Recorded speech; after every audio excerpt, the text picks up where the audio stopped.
فلولا نفر من كل فرقة منهم طائفة ليتفقهوا في الدين ولينذروا قومهم إذا رجعوا إليهم لعلهم يحذرون. صام ای عن الکلام.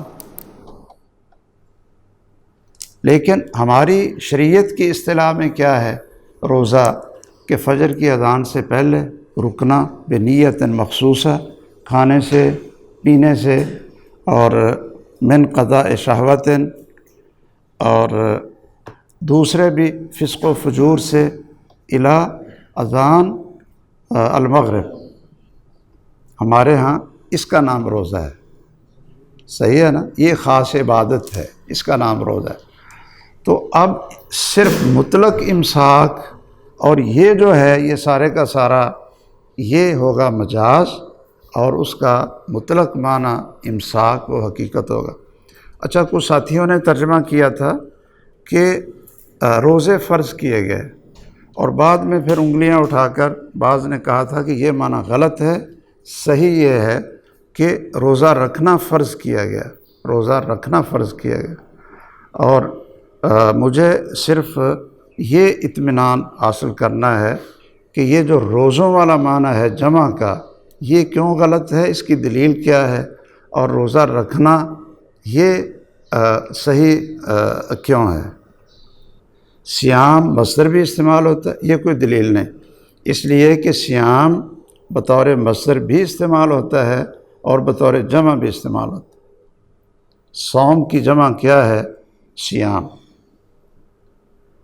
صوم کی جمع کیا ہے؟ سیام. تو سیام بطور مصدر بھی استعمال ہوتا ہے اور بطور جمع بھی استعمال ہوتا ہے لغت میں. اس کی دلیل یہ ہے کہ آگے کما کتبہ، یہ کتبہ جو آگے کہا گیا ہے یہ ضمیر کدھر جاتی ہے؟ سیام کی طرف. تو اگر یہ جمع ہوتا تو پھر یہ کتبہ کو کیا ہونا چاہیے تھا؟ کتبت. صحیح ہے نا؟ جو غیر معقول، جس کو آپ غیر عاقل کہتے ہیں، غیر عاقل جمع ہے اگر، اور اس کی طرف ضمیر جب جانی ہے، اگر تو وہ فاعل ہے یا مفعول بہ ہے، تو پھر تو پیچھے جو فعل مذکر سے کام چل جاتا ہے. جی، طلع الشمس و طلعت الشمس، طلع الشمس و طلعت الشمس، دونوں طرح ٹھیک. لیکن اگر ضمیر لٹانی ہو، اگر ضمیر لٹانی ہو تو پھر جو یعنی جمع ہوگی یا مؤنث غیر حقیقی ہوگی تو اس کی طرف جو ضمیر لوٹے گی وہ کیا مفرد ہوگی یا یعنی وہ مذکر ہوگی یا مؤنث ہوگی؟ کیوں بھائی؟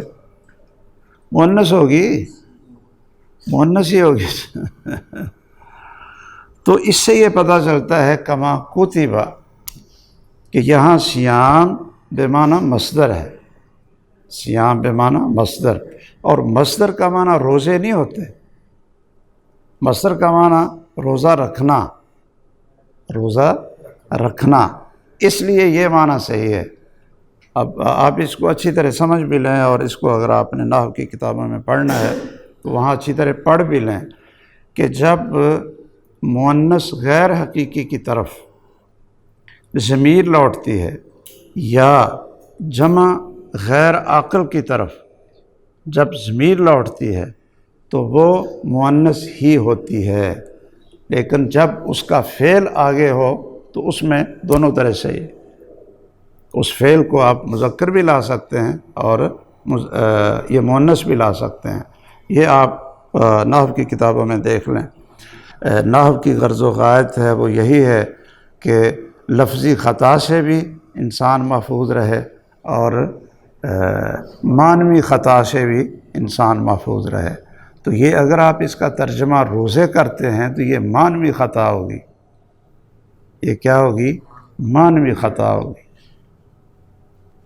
اچھا، تو حقیقت کی اس تعریف کے لحاظ سے جو پہلی تعریف ہے، جو لفظ بھی فی موضوعہ الاصلی یا فیما وضع لہ اصلاً اس معنی میں استعمال ہوگا جو لفظ بھی، تو وہ حقیقت ہوگی، اور اگر اس کے علاوہ کسی اور معنی میں استعمال ہوتا ہے تو وہ کیا ہوگی؟ مجاز ہوگی۔ جو دوسری تعریف ہے آپ ذرا اس پہ غور کریں، وہ کہتے ہیں وقیل مستعمل فی مصطلح یا فی مصطلح علیہ من المخاطبہ، یا من المخاطبہ بھی آپ کہہ سکتے ہیں، کہ وہ لفظ وہ لفظ استعمال کیا گیا ہو اس معنی میں جس پر آپ کے مخاطب لوگوں نے، آپ کے یعنی عرف کے لوگوں نے، یا جس معاشرے میں آپ کلام کر رہے ہیں جس پر انہوں نے اتفاق کر لیا ہو۔ اگر اہل لغت نے ایک لفظ کے یعنی معنی پر اتفاق کیا ہے کہ اسد کا معنی شیر ہے، تو پھر یہ کیا ہوگا؟ حقیقت لغویہ، اس لیے کہ اہل لغت نے اسد ان کا معنی یہ کیا تھا۔ یا آپ دوسری مثال لے لیں، صلاۃ، یہ اگر ہم دیکھیں کہ اہل لغت جو ہمارا معاشرہ یا جب وہ مخاطب تھے تو انہوں نے لفظ صلاح کو دعا کے لیے انہوں نے خاص کیا تھا، لفظ صلاح کو دعا کے ساتھ خاص کیا تھا۔ اس لیے اگر یہ دعا کے معنی میں استعمال ہو تو اس کا یہ ہوگا کہ یہ حقیقت لغویہ ہے، یعنی حقیقت عند اہل لغہ، جب وہ مخاطب ہوں اور وہ موجود ہوں اور بولنے والے وہی ہوں، اور جب شریعت بول رہی ہو، قرآن ہے، حدیث ہے، رسول اللہ صلی اللہ علیہ وسلم کی یعنی سنت ہے، جب وہاں لفظ بولا جائے گا صلاۃ کا،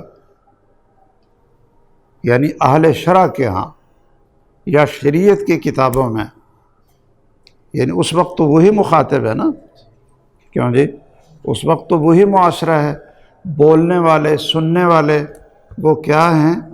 اہل شریعت ہیں، بولنے والا بھی اہل شریعت ہے، رسول اللہ صلی اللہ علیہ وسلم بولنے والے ہیں، اور صحابہ کرام آپ کی بات کو ماننے والے ہیں، اور جو آپ نے اس لفظ کے بارے میں ان کو سمجھایا ہے اسی بات کو وہ لینے والے ہیں۔ جب ان کے سامنے یہ لفظ بولا جائے گا اسی معنی میں جس میں وہ بولتے ہیں یا جس پہ انہوں نے اتفاق کیا ہے، تو پھر اس یعنی لفظ کو ہم کیا کہیں گے؟ حقیقت شرعیہ، کہ یہ اہل شرع نے اس پر اتفاق کیا، اہل شرع نے اس پر اتفاق کیا۔ اس لیے اگر کوئی کہتا ہے نا کہ جی اہل حدیث کہتے ہیں کہ جو کوئی اونٹ کا گوشت کھا لے تو اس پر وضو کرنا فرض ہو جاتا ہے، کیونکہ رسول اللہ صلی اللہ علیہ وسلم نے حکم دیا ہے توضؤ من لحوم الابل، توضؤ من لحوم الابل۔ اچھا، تو وضو کا معنی کیا ہے؟ اگر اہل لغت کے ہاں دیکھیں تو وضو کا معنی ہے صفائی یا دھونا، اور اگر شریعت کا معنی دیکھیں جو رسول اللہ صلی اللہ علیہ وسلم نے مقرر کیا ہے اور صحابہ کرام نے اس کو سمجھا ہے، تو پھر وضو کا معنی کیا ہے؟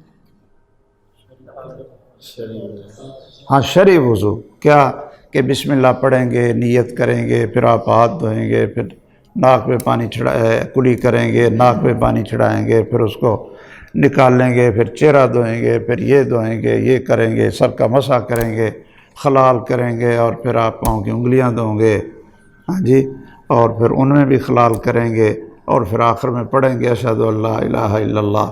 تو یہ کیا ہے؟ یہ ہے وضو۔ اب اگر کوئی کہے ہمیں کہ جی یہ جو توضؤ رسول اللہ صلی اللہ علیہ وسلم نے کہا ہے نا، اس سے مراد صرف یہ ہے کہ کلی کر لے، یعنی کیا کر لے؟ وہ کلی کر لے، یہ اس سے مراد ہے صرف۔ اور آپ یہ پورے کا پورا وضو، اس لیے کہ لغت میں اس کا معنی صرف کیا ہے؟ الغسل، دھونا، تو وہ منہ دھو لے، یہ معنی ہے اس کا توضؤ کا۔ ہم کہیں گے کہ نہیں نہیں، یہاں بولنے والے اور یہاں جو مخاطب تھے وہ کوئی اہل لغت ہی نہیں تھے، اہل لغت بھی تھے لیکن اہل شریعت تھے۔ جس طرح انہوں نے صلاۃ کا معنی اپنے ہاں اللہ اکبر سے لے کر، نیت سے لے کر السلام علیکم ورحمۃ اللہ، السلام علیکم، اس کو خاص کیا ہے، اور جب بھی وہاں صلاۃ کا لفظ آئے گا تو وہی معنی مراد ہوگا، الا یہ کہ کوئی قرینہ ہو، الا یہ کہ کوئی قرینہ ہو، پھر الگ بات ہے۔ لیکن اگر کوئی قرینہ نہیں ہے، اب یہاں کون سا قرینہ ہے کہ توضؤ کا معنی ہم صرف غسل الفم کریں یا غسل الوجہ کریں، اور جو شریعت نے معنی مقرر کیا ہے اہل شرع نے، اس کو چھوڑ دیں؟ کیوں بھائی؟ اس طرح تو پھر آپ نے اور بھی کئی احکام دیے، آپ نے یہ کئی، آپ کو کیا مزمزہ کا لفظ نہیں آتا تھا؟ جیسے رسول اللہ صلی اللہ علیہ وسلم نے کوئی دودھ پیے تو کیا کہا کہ کلی کر لو، تو یہاں بھی آپ کہہ دیتے کہ اپنے اونٹ کا گوشت کھاؤ اور کلی کر لو، یا کہہ دیتے غسل وجوہک، غسل وجہک، غسل وجہک، یہ آپ کہہ دیتے۔ تو جو شریعت کے الفاظ ہیں وہ ہمارے ایک نا بڑے اچھے، میں جب جامعہ سلفیہ پڑھاتا تھا تو وہ ایک بزرگ وہ کہنے لگے، وہ کسی اپنے طالب علم نے پوچھا، جی یہ جو حدیث میں آتا ہے عقد ثلاث و خمسین، کہ جب آپ تشہد بیٹھتے تو 53 کی گرہ لگاتے تھے، یعنی انگلیاں اس طرح آپ لگاتے تھے کہ وہ 53 بن جائے، 53، 5 اور 3، 53 بن جائے، عقد ثلاث و خمسین۔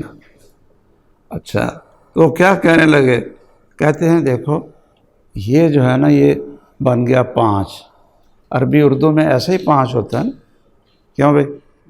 عربی اردو میں 5 ایسے ہی ہوتا ہے نا۔ کہتے ہیں جی یہ ہے 5 اور یہ ہے 3، تو یہ ہے عقد ثلاث و خمسین۔ اچھا، میں نے ویسے ساتھیوں کے ساتھ تو اس طرح کی باتیں چلتی رہتی ہیں، میں نے کہا جی یہ لفظ ہے رسول اللہ صلی اللہ علیہ وسلم کا اور عربی لغت کا، اور آپ اس کی جو شرح کر رہے ہیں وہ آپ کر رہے ہیں پنجابی یا اردو سے۔ یہ بولنے والا بھی اردو نہیں تھا، اور جس کے بارے میں نقل کیا جا رہا ہے نہ وہ پنجابی تھا نہ اردو تھا، یہ تو عربی لغت ہے۔ تو آپ عقد ثلاث و خمسین کا وہ معنی بتائیں ان کو کہ جو عربی لغت میں ہے، جو اہل لغت اس کو سمجھتے ہیں۔ کہتے ہیں جی وہ کیا ہے؟ میں نے کہا وہ آپ سبل السلام دیکھ لیں، انہوں نے ساری وہ تفصیل لکھی ہوئی ہے، یا اس جملے کا معنی کسی بھی حدیث کی اپنے شرح میں دیکھ لیں یا لغت میں دیکھ لیں کہ وہ عقد ثلاث و خمسین کسے کہتے تھے۔ تو آپ ایک، یعنی میں اس کی تفسیر کروں جو میری زبان ہے پنجابی میں یا اردو میں، تو یہ تو میرا خیال ہے کہ یعنی شریعت کے اوپر ایک بہتان بن جائے گا نا، کیوں جی؟ یہ تو لا تقف ما لیس لک بہ علم ان تقولوا علی اللہ ما لا تعلمون، قرآن کے الفاظ ہوں اور آپ ان کا مفہوم یہ پنجابی والا بیان کر رہے ہیں اور اردو والا بیان کر رہے ہیں، آپ اس کا مفہوم وہ بیان کرو جس کے لیے انہوں نے اس کو وضع کیا تھا، اور اگر وہ لفظ شریعت میں استعمال ہو رہا ہے تو پھر جو شریعت نے اس لفظ کا معنی جو مقرر کیا اور اتفاق کیا، مصطلحہ یعنی متفقہ او ما توافقہ، یہ صلح سے ہے، اصطلحہ یہ کس لفظ سے نکلا؟ یعنی صلح سے، تصالحہ، صحیح ہے، توافقو، تو جس معنی پر انہوں نے اتفاق کیا ہو وہ اس معنی میں استعمال ہوگا تو وہ حقیقت شرعیہ ہوگا۔ اور اگر ایک عرف ہے، عرف مثلاً کئی ایسے ہیں خاندان کہ ان میں والد کو کیا کہا جاتا ہے؟ کیا بھائی؟ ابو، ابو کہا جاتا ہے۔ اور ابو کا معنی کیا ہے؟ ابو کا ویسے عربی میں معنی کیا ہے؟ کیوں بھائی؟ وہ ابو ابا کا آپ کو پتہ ہی ہے، یا ابا کہتے ہیں، تو قرآن میں ابا کا معنی کیا ہے؟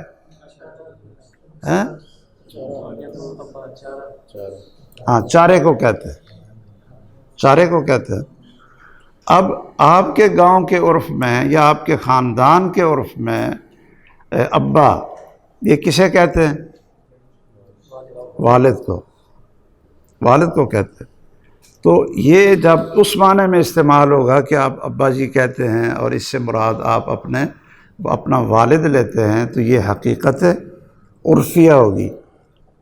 یہ کیا ہوگی؟ حقیقت عرفیہ۔ یا ابو کہتے ہیں یا چاچا کہتے ہیں، یہ کئی جگہ پر اپنے والد کو چاچا کہتے ہیں، اور کئی جگہ پر کاکا کہتے ہیں۔ تو ہمارے ہاں میواتی رہتے تھے، میواتی، یہ آپ جانتے ہیں بیہو اور میواتی لوگوں کو، تو وہ ہمارے پڑوس میں تھے، تو وہ اپنے جو ہے نا والد کو کاکا کہتے تھے۔ اچھا، کوئی اور بھی آپ بتا دیں؟ لالا، ہاں جی، پاپا، بابا، ہاں چلو یہ تو خیر انگلش کا لفظ ہے نا۔ تو اب آپ سمجھ گئے ہیں بھائی کہ اگر اہل لغت نے اس لفظ کو ایک معنی میں مقرر کیا تو جب اس میں استعمال ہوگا تو حقیقت لغویہ ہوگی، اور جب اہل شریعت نے ایک لفظ کو ایک معنی کے لیے مقرر کیا تو جب وہ شریعت میں لفظ بولا جائے گا تو اس سے مراد حقیقت شرعیہ ہوگی۔ اور جب کسی قوم نے یا کسی گروہ نے یا لوگوں نے عرف کے اندر ایک لفظ کسی معنی کے لیے مقرر کیا کہ ابا بول کر ہم یہاں اپنا والد مراد لیں گے، تو یہ حقیقت عرفیہ ہوگی۔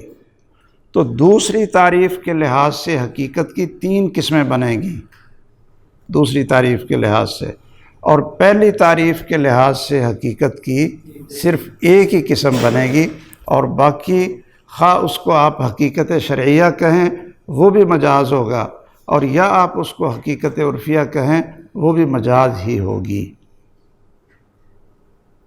تو پہلی تعریف کے مطابق اقیم الصلاۃ، الصلاۃ جب ہم نماز کے معنی میں لیں گے تو یہ کیا ہوگی؟ مجاز ہوگی، اور اس کا حقیقی معنی کیا ہوگا؟ دعا ہوگی۔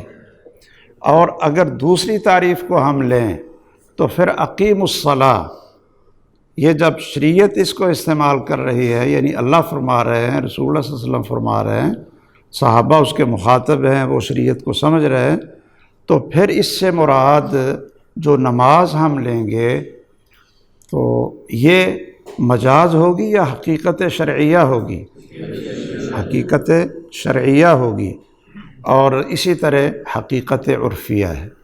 تو پہلی تعریف وہ چونکہ زیادہ مشہور ہے، اور اس کے مطابق یہ قرآن مجید شروع سے آخر تک احکام ہوں، اللہ کی توحید ہو، اللہ کی صفات ہوں، صحیح ہے، یہ سارے کا سارا کیا ہے؟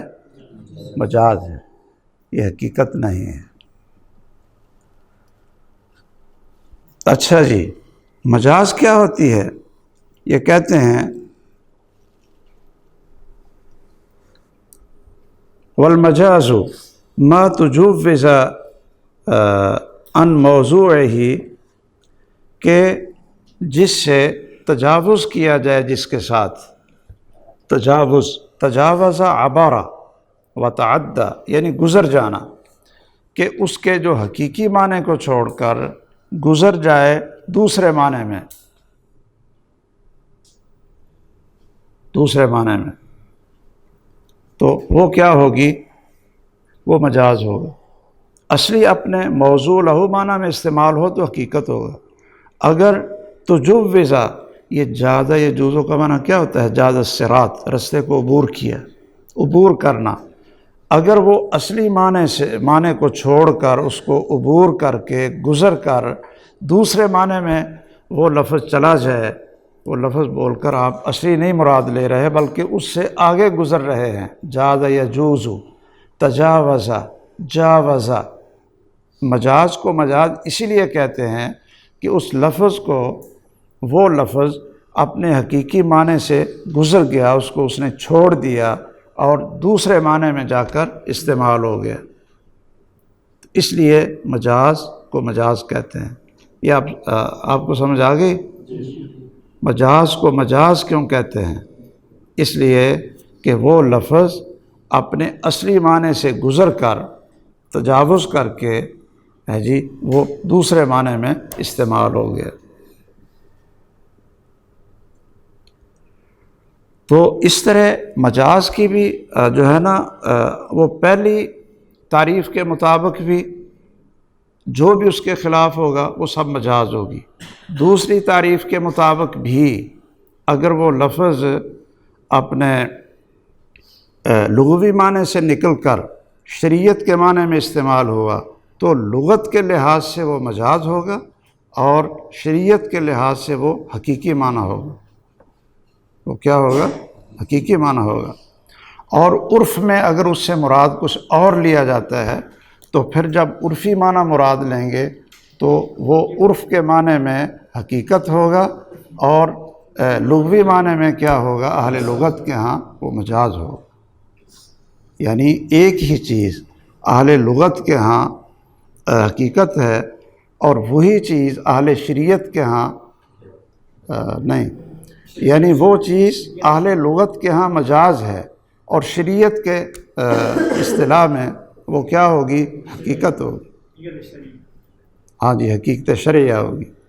یا ایک لفظ اہل لغت کے ہاں وہ مجاز ہے، صحیح ہے نا، اصلی معنی جو یعنی اس کا چھوڑا ہے، اور جو اس کا عرفی معنی ہے تو وہ عرف کے اندر حقیقت عرفیہ ہوگی۔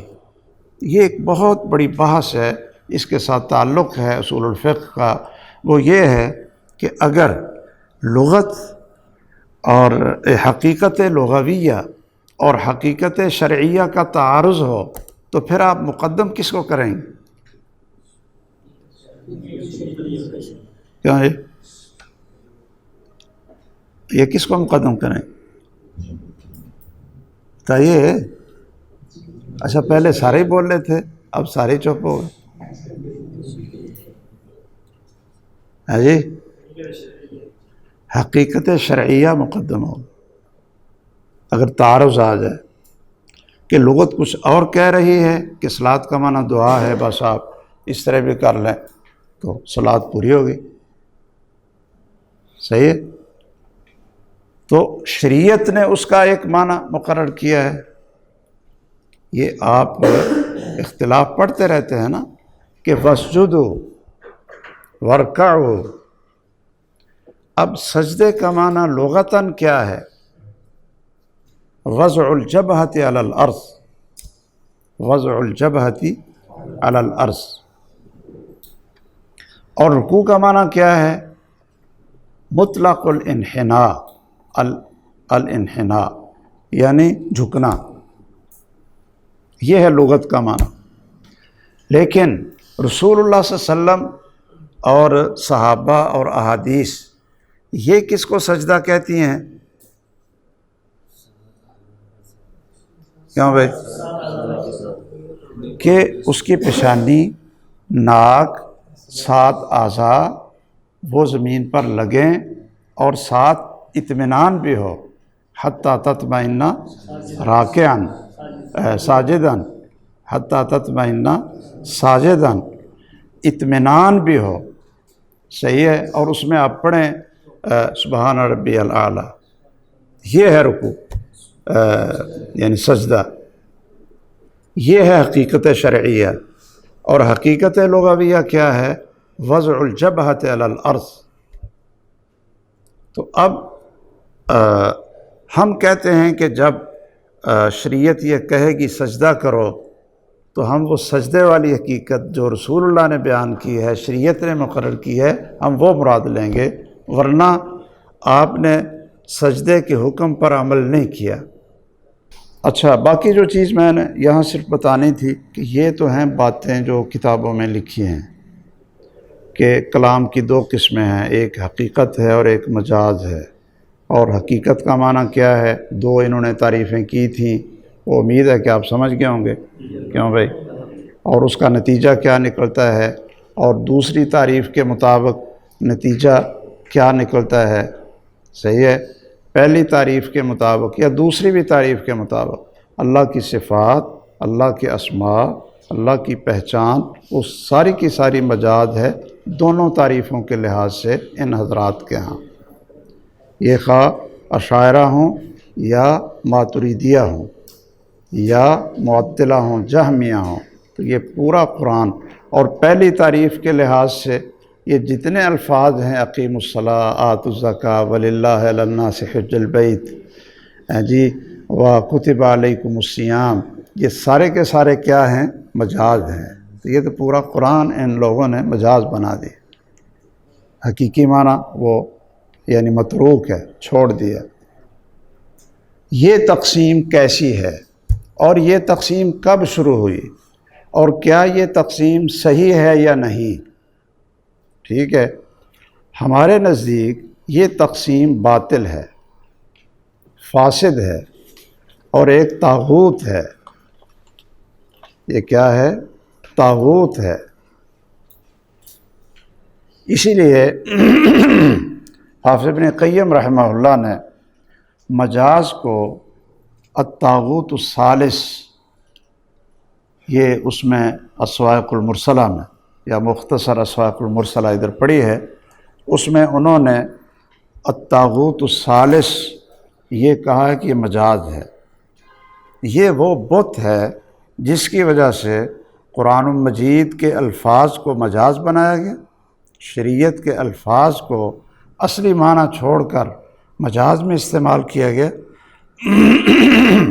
اور اللہ، یہ الفاظ آپ لکھ لیں، اور اللہ ذوالجلال کی پہچان، اسماء اور صفات، ان کو بھی مجاز بنا دیا۔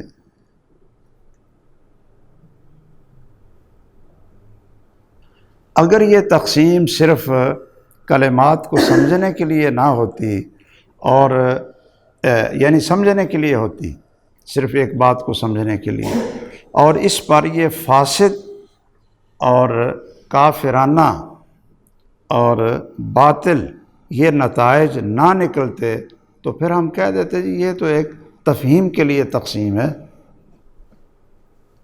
لیکن یہ تقسیم تفہیم کے لیے نہیں ہے، یہ تقسیم تو اللہ کے اسماء صفات کو معطل کرنے کے لیے، شریعت کے حقائق کو بدلنے کے لیے۔ تو اس کو ابن قیم نے اس لیے تو اس کو طاغوت کہا ہے، انہوں نے دو جگہ پر اس کو طاغوت کہا ہے۔ ایک تو القصیدہ النونیہ، القصیدہ نونیہ ہے ان کی کتاب، اس میں بھی انہوں نے مجاز کو طاغوت کہا، اور دوسرا یہ مختصر الصواعق المرسلہ، اس میں بھی انہوں نے اس تقسیم اور مجاز کو طاغوت کہا۔ اور کسر و طاغوت المجاز، جب تک اس مجاز والے طاغوت کو توڑیں گے نہیں، اتنی دیر تک صرف اللہ کی بندگی نہیں ہو سکتی، اور شریعت کا صحیح فہم، خواہ وہ عقیدے سے متعلق ہو یا احکام سے متعلق ہو، وہ نہیں آ سکتا۔ اچھا، یہ بحث آپ نے پڑھنی ہے اور اس کے دلائل آپ نے دیکھنا ہے۔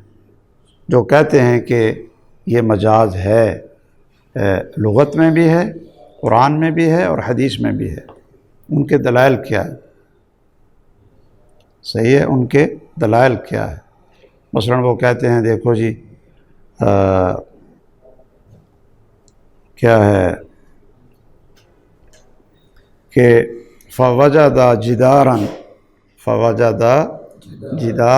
یرید ان ينقض فاقام، یا فوجد جدارا کہ وہ ایک دیوار انہوں نے دیکھی ہے، وجد موسیٰ علیہ السلام وہ خضر علیہ السلام نے ایک دیوار دیکھی کہ جو گرنے والی تھی یعنی جھکی ہوئی تھی، تو انہوں نے کہا اس کو سیدھا کر دیں۔ اچھا، جو گرنے والی تھی اس کے اوپر یہ قرآن نے کیا لفظ بولا؟ ارادہ، کہ وہ دیوار ارادہ کر رہی تھی ان ينقض، کہ نیچے گر جائے، ٹوٹ جائے، ارادہ کر رہی تھی۔ تو کہتے ہیں جی دیوار کا کیا ارادہ ہوتا ہے؟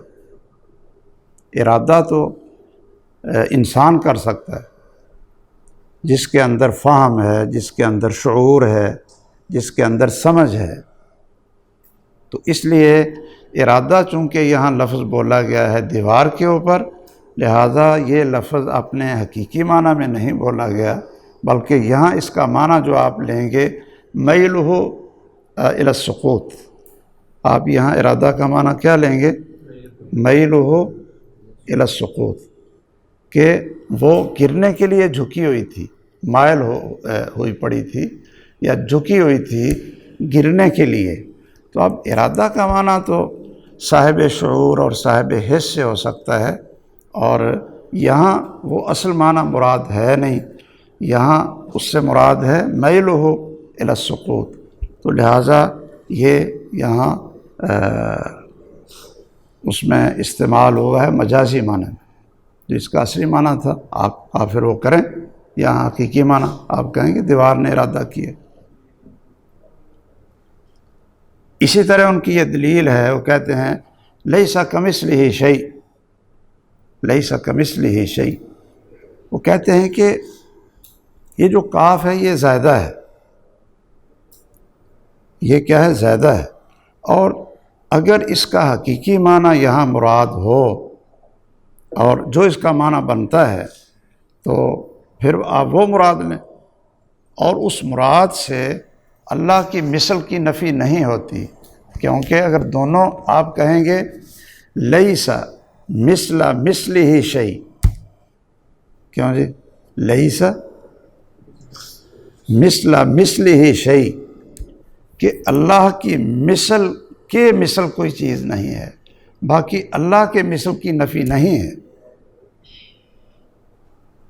اس لیے وہ کہتے ہیں یہ مجاز ہے۔ اور بھی بہت سارے ان کے پاس بھی دلائل ہیں قرآن مجید سے اور رسول اللہ صلی اللہ علیہ وسلم کی احادیث سے، اور یعنی اہل لغت یا شعراء کے کلام سے۔ اور یہ جو حضرات ہیں اس کا رد کرنے والے، یہ پھر اس کا رد کرتے ہیں، یہ کہتے ہیں کہ نہ تو یہ الفاظ صحابہ کے دور میں استعمال ہوئے کہ یہ حقیقت ہے، یہ مجاز ہے، نہ یہ تابعین کے دور میں استعمال ہوئے، نہ یہ تبع تابعین کے دور میں استعمال ہوئے۔ اہل سنت کے ائمہ محدثین نے اس کو استعمال ہی نہیں کیا۔ امام شافعی رحمہ اللہ اتنا بڑا لغت کا امام، جس کے بارے میں ان کی سیرت میں لوگ یہ کہتے تھے کہ اس کے جو یہ کلام کرتا ہے نا، کلام کرتا ہے امام شافعی، تو اس کی کلام حجت ہے لغت میں، اس کی کلام حجت ہے لغت میں، جس طرح سبع معلقہ ہے، کیوں بھائی؟ وہ اشعار جس معنی میں انہوں نے استعمال کیے، تو لغت میں حجت بنتے ہیں کہ نہیں بنتے؟ آپ اس کو بطور ایک لفظ کے معنی کہ اس کو پیش کرتے ہیں نا، کہ دیکھو جی شاعر نے یہ معنی اس سے مراد لیا۔ جاہلی جو یعنی شعراء ہے جو اصلی لغت پر ہی گفتگو کرتے تھے، تو امام شافعی اتنا بڑا لغوی آدمی جو ماہر لغت ہے، اور اس نے اصول فقہ میں سب سے پہلی کتاب لکھی، سب سے پہلی کتاب اصول فقہ میں کس نے لکھی؟ امام شافعی رحمہ اللہ نے۔ انہوں نے یہ تقسیم نہیں کی، ان کے دور تک کوئی تقسیم نہیں تھی۔ اور تیسری صدی تک یہ تقسیم نہیں تھی۔ تیسری صدی میں جب یہ معطلہ، جہمیہ، معتزلہ اور فلاسفہ ان کی کتابیں ترجمہ ہو کر یہ جب آئیں عربی میں آئیں، تو پھر یہ وہاں حقیقت اور مجاز کا یہ شہرت ہوئی۔ حقیقت اور مجاز کی پھر تیسری صدی میں آ کر شہرت ہوئی، جب کتابیں تیسری صدی کے آخر میں۔ تو اس لیے ہم اس تقسیم کو رد کرتے ہیں، اور ہم یہ کہتے ہیں کہ لفظ مفرد کا تو کوئی معنی متعین نہیں ہوتا۔ لفظ مفرد کا یعنی صرف ایک لفظ ہی آپ بولتے ہیں تو اس کا کیا معنی ہے، تو اس کا معنی تو کوئی متعین نہیں ہوگا۔ ہاں، جب سیاق کلام میں وہ لفظ استعمال ہوگا اور سیاق و سباق سے جو اس کا معنی سمجھا جائے گا، ما یتبادر الی الذہن، وہ معنی حقیقی ہی ہوگا۔ اس لیے پوری لغت اور پورا قرآن اور رسول اللہ صلی اللہ علیہ وسلم کی احادیث، یہ سارے کے سارے حقیقی معنوں میں ہیں۔ یہ سارے کے سارے حقیقی معنوں میں ہیں، یہ حقائق ہیں، کوئی ان میں مجاز نہیں ہے۔ مثلا دیکھیے نا، عینٌ کا معنی کیا ہے؟ جب صرف عینٌ بولیں گے تو کیا مراد ہو؟ پتہ نہیں کیا ہے۔ ہاں، جب آپ یہ کہیں گے عین باصرہ، عین جاریہ، پھر پتہ چلے گا کہ جو ہے نا عین کا معنی کیا ہے۔ یہ پھر پتہ چلے گا جب آپ سیاق کلام میں اس کو دیکھیں گے۔ اسی طرح یدن ہے، مثلا یدن، ید الانسان اور ید البہیمہ الحیوان اور ید الطیر اور ید الکوب، ید الکوب۔ اب ید کا معنی تو ہاتھ ہے، ٹھیک ہے، لیکن کیا ہر جگہ پر یہی ہاتھ ہوگا جو ید الانسان ہے؟ یعنی اسی طرح کا یہ ہاتھ ہوگا؟ نہیں۔ جب یہ استعمال ہوگا اور اپنے مضاف الیہ کے لحاظ سے اس کا معنی ہوگا، مضاف الیہ کے لحاظ سے سیاق کلام میں اس کا معنی ہوگا کہ ید کا معنی کیا ہے۔ صحیح۔ جب آپ اس کو ید الطائر کہیں گے تو اس کا معنی ہے پنجہ۔ جب آپ اس کو ید الکاس کہیں گے تو اس کا معنی کیا ہوگا کہ یہ ایک کپ کا، یہ کیا ہے اس کو، یہ ڈنڈی یا کیا اس کو کہتے ہیں، وہ جس سے کپ پکڑتے ہیں، کیا ہم لوگ ہماری پنجابی میں تو اس کو ڈنڈی کہتے ہیں۔ وہ کہتے ہیں بھئی ڈنڈی تو پھڑو نا، نو تسی ادھروں نہ پڑھو، ڈنڈی تو پھڑو۔ اور وہ یاد ہے عربی میں ید السیف، اس سے مراد کیا ہے کہ جہاں اس کا مقبض، دستہ۔ جب آپ یدن، اگر آپ کہیں جی اکیلے یدن کا معنی بتاؤ، تو آپ کہیں یہ کہ بھی پتہ نہیں اکیلے یدن کا کیا معنی۔ یہ جس لحاظ سے آپ اس کو استعمال کریں گے، جس سیاق میں، اور اکیلا لفظ تو استعمال ہوتا ہی نہیں اہل کلام کے ہاں، اہل لغت کے ہاں، اور جو یعنی عقلاء ہیں ان کے ہاں تو اکیلا لفظ اس کا کوئی معنی ہی نہیں، اسی لیے اس کا کوئی اعراب نہیں ہوتا۔ اکیلے لفظ کا کوئی اعراب ہوتا ہے؟ یہ جو مبنی، جو اقسام ہیں، جو مبنی کے اقسام آپ نے پڑھے ہیں، تو اس میں کیا پڑھا آپ نے مبنی کے اقسام میں؟ کہ مفرد الفاظ وہ مبنی ہیں، زید مبنی علی السکون ہے، زید، نہ آپ زیدن کہہ سکتے ہیں، نہ زیدن کہہ سکتے ہیں، نہ زیدن کہہ سکتے ہیں۔ اچھا، اب ممکن ہے کہ آپ نے پہلی دفعہ یہ گفتگو سنی ہو یا پہلے بھی سنی ہو لیکن آپ نے توجہ نہ کی ہو، اس لیے یہ آپ کی سمجھ سے بالا تر ہو، یا آپ سنیں اور ادھر سے سن کر ادھر کو نکال دیں۔ اس لیے میں اس کو صرف گفتگو پر ہی یہ کافی نہیں سمجھتا۔ آپ سارے کے سارے آج پہلے تو یہ بحث پڑھیں اسی کی کہ تقسیم الکلام الی حقیقت و مجاز، یہ بحث لفظاً لفظاً پڑھ لیں، اس میں جو شیخ عثیمین کی شرح ہے اس کی متن الورقات کی،